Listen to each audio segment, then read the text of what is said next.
My name is Kendall McGuire. I am the Communications Coordinator at Logansport Memorial Hospital. My name is Zach Zamara, and I serve as pastor of the Bridge, as well as National Director of Immigrant Connection, and I also launched Intersection Coffee Shop. My name is Eric Servin. I am the zoning administrator for Cass County, Logansport, and 1. My name is Chris Hess, and I am the principal at Fairview Elementary School. My name is Caitlin Scheidler. I am the Executive Assistant for Planning and Development at Logansport Memorial Hospital. My name is Bill Cuppy. I'm president of the Logansport Cass County Chamber of Commerce and also CLEDO, which is Cass Logansport Economic Development Organization. My name is Bailey Record. I'm the Marketing Director for Logansport Community School Corporation. I moved to Logansport by way of Africa, which is probably a unique way to get here, but was not born and raised here, but moved here close to 9 years ago now. You know, I met my husband and we weren't married yet, but I did want to come back. He was born and raised here, and this is where he had roots. I had a business degree from Ball State, came back to work at the golf course, ironically. I didn't want to get a job right off the bat. I wanted to play golf for the summer. And the bank president of Security Federal came and said, "You have a finance degree. Why are you up here at the golf course?"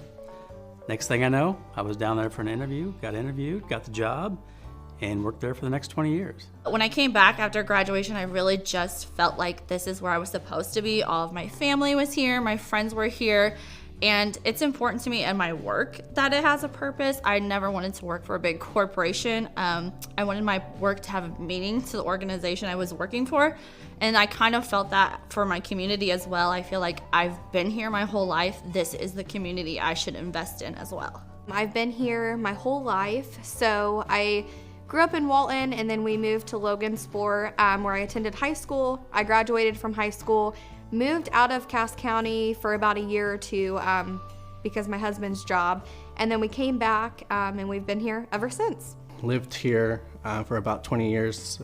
I came from Chicago, but mostly raised and worked here in Cass County. My career, I always thought would be something that was bigger city, and I wouldn't be able to find it here. And when I did, that was all the more reassurance I needed that Logansport could be home and will be home. I go to a lot of meetings, and you look around and it's a lot of similar faces. It's a lot of older people on boards, government, service projects, business. I've seen the people that are on the boards now. I've known the people that used to be on boards. I think there is a tendency for people to think you have to get older till you start contributing. And I would love to see more big ideas come into this community. It can happen.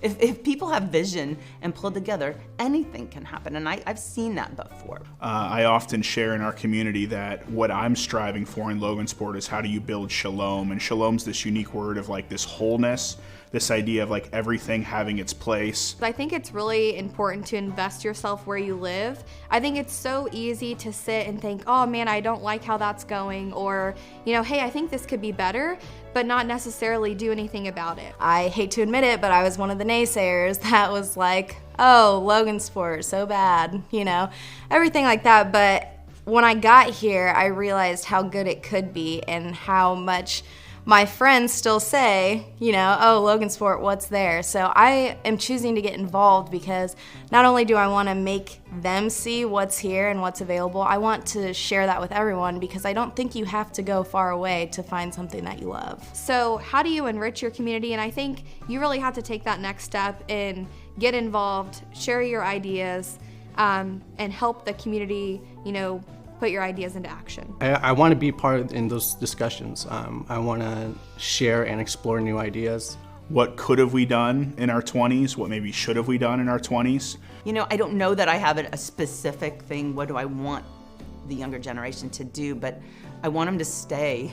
I want them to open businesses here. I want them to just make our community a better place, help make the community a better place. I mean, it's great when you hear businesses saying, oh, you know, we launched in 1983. It's like, okay, that's great too, but we also need businesses that say we launched in 2020. We launched last week. This isn't an idea that like is time tested. This is a new idea. And I think we are in a perfect time. It's a new decade. I think it's just really time for the younger generation to step up and take that role. I think NextGen has a huge role to play. I think it's so important for the younger generation to get involved.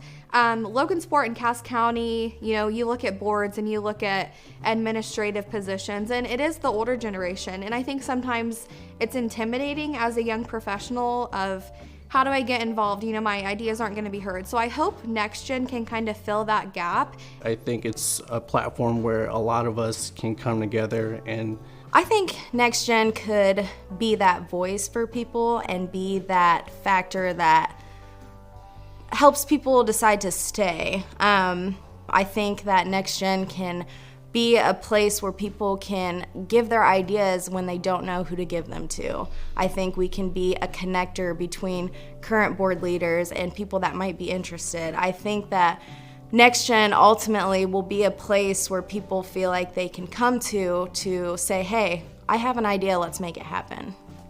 I think the biggest opportunity is to just get the older generation and people around us to be more open-minded and accepting of new ideas, new people. We're so diverse, and I think sometimes people look at that as like a disadvantage, but it's so beneficial to have a diverse community and really embrace that. I think the biggest opportunity we have is our diversity and exploring and getting into our different ethnic groups, kind of see and understand what our different cultures kind of need and want in our community.